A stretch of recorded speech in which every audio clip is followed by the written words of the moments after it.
আচ্ছা, ২৬ কি এই রাজ্যে পরিবর্তন হবে? দেখুন, আপনাকে একটু বোঝানোর চেষ্টা করি। ২০১১ সাল থেকে ২০২৫-২৬ এই রাজ্যে উন্নতি হয়েছে কি হয়নি সেটা এই রাজ্যের মানুষ চোখে দেখেনি। আর যদি উন্নতি হয়েও থাকে সেটা মানুষ ভুলে গেছে। হ্যাঁ, আপনি ঠিক শুনেছেন, সেটা মানুষ ভুলে গেছে। দেখুন, একটা কথা বোঝার চেষ্টা করুন তো।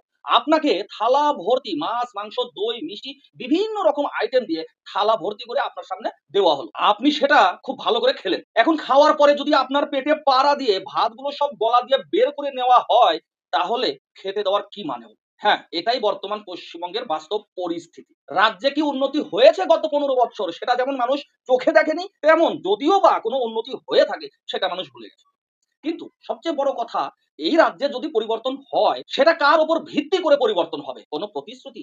না, কোন প্রতিশ্রুতির ওপর দাঁড়িয়ে রাজ্যে পরিবর্তন হবে না। কারণ বাঙালিকে নতুন কোন স্বাদ টেস্ট করার সুযোগ দেওয়া হচ্ছে না। একের পর এক মিথ্যা প্রতিশ্রুতি আর কিছু সময়ের জন্য মানুষকে ভোলানোর ফাঁদে ফেলে তৃণমূল কংগ্রেস কিছু মিথ্যে প্রতিশ্রুতি দিচ্ছে। দেখুন, যুবসাথী ভোটের পর দেওয়ার কথা ছিল। কিন্তু মমতা বন্দ্যোপাধ্যায়, রাজ্য সরকার, তৃণমূল কংগ্রেসের চোখে মুখে এতটা ভয় এখনই দেওয়া শুরু করে দিয়েছে। তাই নতুন কোন স্বাদ মানুষ যেমন টেস্ট করতে পারছে না, বা এই রাজ্যের মানুষকে প্রতিশ্রুতি দিয়ে আসলে ভোলানো হয়তোবা সম্ভব না। কিন্তু ২৬ এ পরিবর্তন যদি হয় সেটা হবে আবেগের উপর। হ্যাঁ, ঠিক শুনেছেন, আবেগের উপর। দেখুন, সিঙ্গুরে যখন নরেন্দ্র মোদীজি জনসভা করতে এসেছিল, তখন আপনি দেখেছেন কত ধরনের মানুষ, কত প্রকারের মানুষ সেই জনসভাতে উপস্থিত হয়েছিল। এক কথায় যদি বলতে চাই, সেই জনসভাতে, সিঙ্গুরের সেই জনসভাতে মানুষের উপস্থিতি ছিল চোখে পড়ার মতো। এবং সেখানে যেমন বিকলাঙ্গ মানুষ উপস্থিত ছিল এবং অনেক রকমের মানুষ সেখানে উপস্থিত হয়েছিল।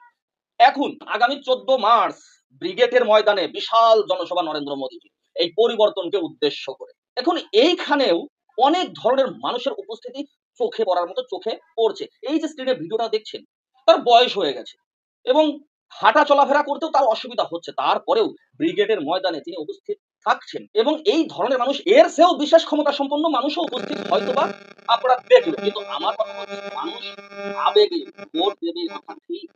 এই রাজ্যে যারা তৃণমূল কংগ্রেস করে তারা বিজেপি সমর্থকদের, অর্থাৎ যারা বিজেপি করে তাদেরকে অন্ধ ভক্ত বলে।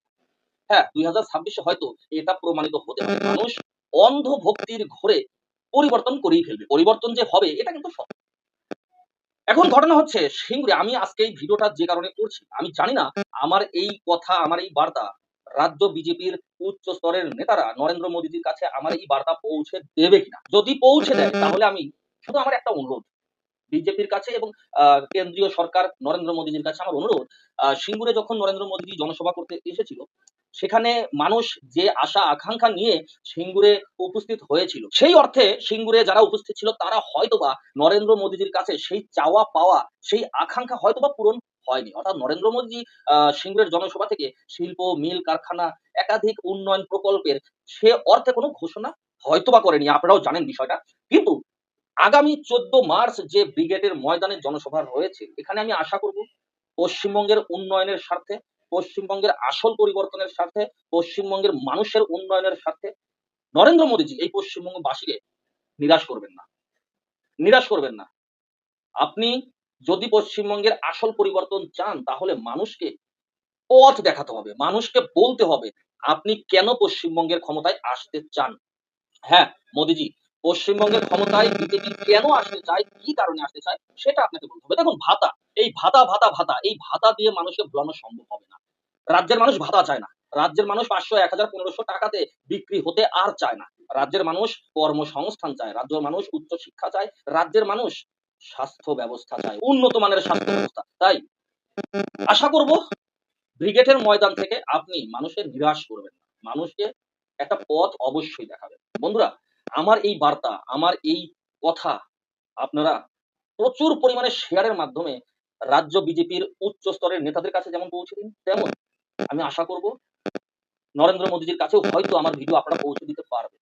এখন আপনারা হয়তো বলবেন, "আমি তো বাংলায় কথা বলছি, নরেন্দ্র মোদীজি আমার কথা কিভাবে বুঝবে?" দেখুন, এটা ডিজিটাল মিডিয়া। ট্রান্সলেট করে নরেন্দ্র মোদীজি আমার কথা অবশ্যই বুঝতে পারবে। আপনারা শুধু ভিডিওটা শেয়ার করে পৌঁছে দিন। ভালো থাকবেন, সুস্থ থাকবেন। নিজের খেয়াল রাখবেন পরিবর্তন করার জন্য। জয় হিন্দ, জয় ভারত।